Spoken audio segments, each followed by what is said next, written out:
In terms of the bonus that corporate America received versus the crumbs that they are giving to workers to kind of put the schmooze on is so pathetic. It's so pathetic. It's not pathetic anymore, I don't think. Was that smart of Nancy Pelosi to call a $1,000 bonus crumbs? I mean, well, she's a multi-millionaire congresswoman from San Francisco. Right. No, a $1,000 bonus is not crumbs to most people. But I will say this. It's not most people who are getting $1,000. And the percentage, what she's talking about, to be fair to her, is the percentage of the cut that benefits that's going to show up in paychecks as opposed to in dividend statements.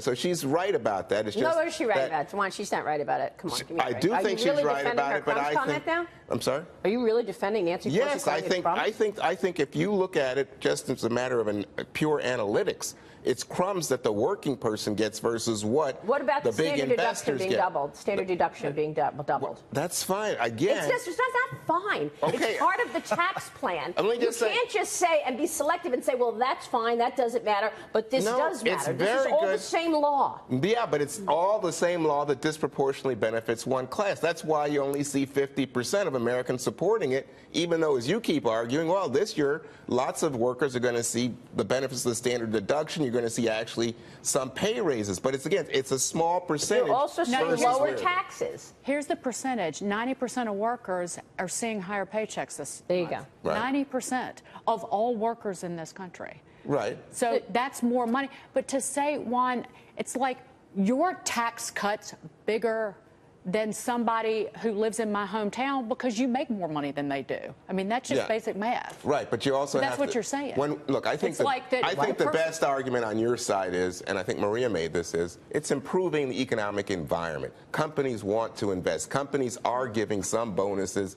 However proportionate I might counter-argue, they are giving some bonuses. So that, to me, is the benefit. It's the counter-argument is that it is also Everybody's exciting. taxes. Let me just finish this point. Most people's taxes went down. Okay, let me just finish this point. That I think at this point, as you excite the economy, though, you can see that Wall Street is having some blips and flips, and because guess what? You're seeing some gains in terms of the prospects of inflation, and that's going to undo whatever little crumbs but here's are benefited in terms of those pay hikes. But here's the question. As a political matter, yes, is it smart of Democrats to be the 100% party of resistance, calling bonuses crumbs, voting against these tax cuts when you see that the polling data, that the approval is going up, and even Priorities USA, big Democratic, left-leaning PAC, is saying Democrats have to be for something, not just against? I love it. No, I think that's right. And I think that what you see in the immediate is that it's also party preference in Congress now going back towards the Republicans. And it's to the Republicans and even to the pollsters, I think it's perplexing. Like, gee, what's the big change here? But I think the taxes is part of it, and the public perception is hurt when you have Democrats seemingly against something that someone says, well, I could get a tax cut, or I did get a little bit of a tax cut. President Trump is now calling out former President Obama for not doing enough to prevent Russian interference into the U.S. elections. So the commander-in-chief took to Twitter yesterday, wrote this: Obama was president up to and beyond the 2016 election. So why didn't he do something about Russian meddling? He then went on to quote former President Obama this morning in a series of tweets, and he says this: there's no serious person out there who would suggest somehow that you could even rig America's elections. There's no evidence that this is happening in the past or that it will happen this time. And so I'd invite Mr. Trump to stop whining and make his case to get votes. This is what President Obama said. The President Obama quote happened just before the election, and that's because he thought Crooked Hillary, the president writes, was going to win, and he didn't want to rock the boat. When I easily won the Electoral College, the whole game changed, and the Russian excuse became the narrative for Democrats. Juan, your thoughts? Wow, is this a schoolyard? Wow, these guys, it's unbelievable what goes on in American politics these days.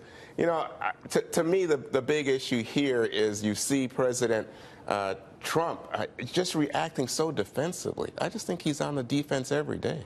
But let's not forget the exchange between President Trump's predecessor and then Republican presidential candidate Mitt Romney during the final presidential debate of the 2012 election. Watch this. Governor Romney, I'm glad that you recognize that al-Qaeda is a threat, because a few months ago, when you were asked what's the biggest geopolitical threat facing America, you said Russia. Not al-Qaeda, you said Russia. In the 1980s are now calling to ask for their foreign policy back because, the Cold War has been over for 20 years. Nice toughness there, but really, Romney was right. Romney was right. Romney was right. Oh, Look what Russia just did. They undermined our election. Yeah, they tried to. I agree with you. I think they undermined our election, but I do think that what you saw in that context was America's concern at the time over terrorism, Al-Qaeda, and what was to come. And the idea was, you know what, we have to figure out a way to deal with the instability that's being fomented in the Middle East.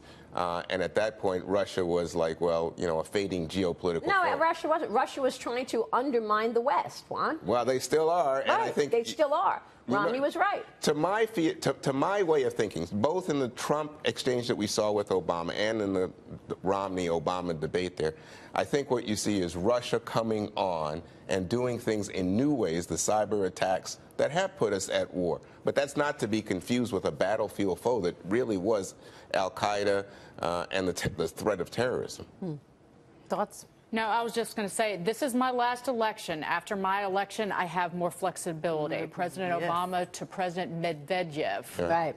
before the 2012. Another famous quote. Yeah. I'll tell you guys one thing. If you want to I talk wish, about getting tough on Russia. Well, I mean, why doesn't President Trump impose the sanctions that Congress passed? You know what? Actually, Treasury's working on them. We Well, heard I from hope Steve so. Mnuchin last week It's that they're puzzling working to on me. I mean, it's inexplicable.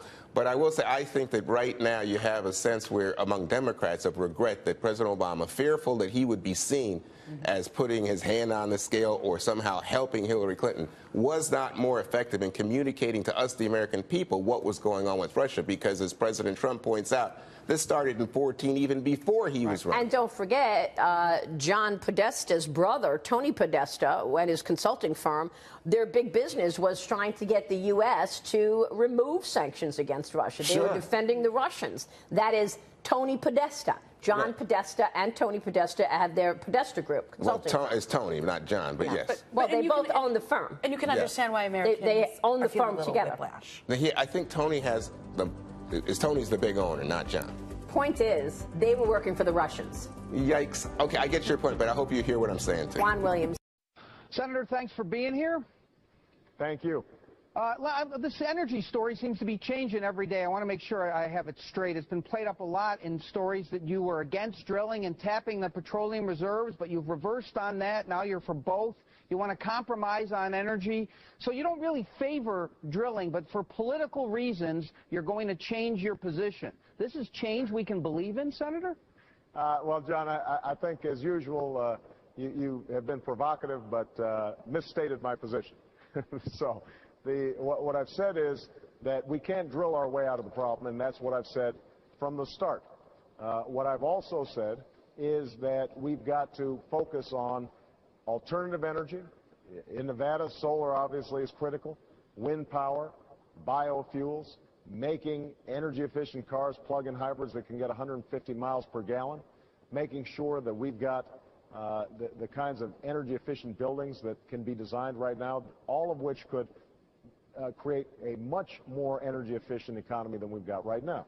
But What I've Senator, also said, Senator, well, let me hold on, no, John, hold on. right. You asked the question, Finish. let me answer. Finish, go ahead. Yeah, that's what I'm going to do. What I've also said is that there's room for domestic production in the overall energy mix, using the 68 million acres of leases that have already been given to oil companies, making sure that we are using the oil fields that exist to potentially get more oil out of them. If we do all those things, if I've got a comprehensive package that is moving energy efficiency forward, and the Gang of 10, this group of senators on a bipartisan basis, say we want as a part of that some limited increases in drilling, then I'm not going to be dogmatic about it. That's not being political. That's common sense, John, to give relief to the American people, but more importantly, to set ourselves on a path of energy efficiency over the long term. Well, I guess what the American people might want to know, though, Senator, is what's the real difference between you and John McCain? You're running this ad tying him to the industry, saying he's taken all these contributions. But as you well know, there's a story out today about how you supported the Dick Cheney bill, and he opposed it. That bill gave subsidies to the oil and gas companies. John McCain opposed it, saying those are tax breaks for those companies. Barack Obama favored it. Hold on a second.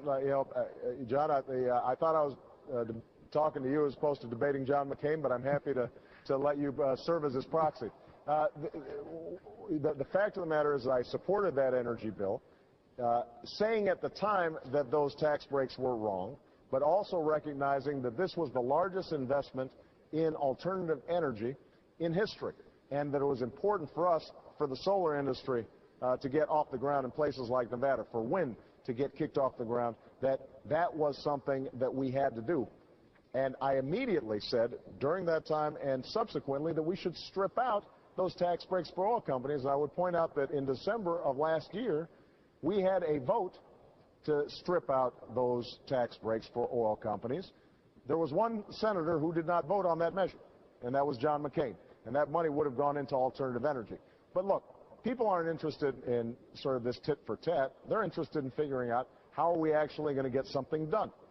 And I have consistently supported fuel efficiency standards on cars. John McCain's opposed them. I've consistently supported solar power. John McCain's opposed them. I've consistently supported wind power. John McCain's opposed it. I've consistently supported biofuel development. John McCain has opposed it. There are some differences. For example, John McCain is in favor of Yucca Mountain. I'm opposed to it. There are some clear contrasts here, but the notion that somehow there's no difference between John McCain and myself on energy policy is simply not true. Well, of course, that's not what I said, but at the risk of being called... I thought that is what you said. You said, what was the difference? I was saying, I was playing devil's advocate, which I'll do again. Okay. At the risk of being called John McCain's proxy yet again. I'll ask you, you know this, Senator, you say tit for tat. You've talked in your whole campaign about rising above the politics as usual. You yourself, though, also know there's a fine line between flip-flopping and flexibility on policy. Maybe if there's a crisis in the future with nuclear waste storage, maybe you'll just say to Nevadans, well, I was against Yucca Mountain, but guess what? Now I'm for it. No, well, John, don't put words in my mouth or anticipate what I'm going to do. I've been opposed to Yucca Mountain from the start. So if the suggestion is John McCain, who is in favor of Yucca right now, should get a pass on that. I didn't say that. Whereas I, who am adamantly opposed to it, somehow might be second-guessed, I think that doesn't make sense. Look, the fact of the matter is I think actually there's room for nuclear power in our overall energy mix. But the key is that we do have to figure out a safe storage strategy. Yucca has proven to be a poorly designed approach to the problem. And one of the things that I want to do is to work with the nuclear industry, scientists and engineers, to find out what is a safe and appropriate approach to nuclear waste if we want to expand nuclear waste overall. All right, Senator, as always, good to talk to you. Hope you're coming back to Nevada. You might have heard we're a battleground state this year. John, you know I love Nevada, and more importantly, I love debating you on your show. So I've got to get back there soon. That's a commitment to come on face-to-face. Thanks, Senator. See you, man. Bye-bye.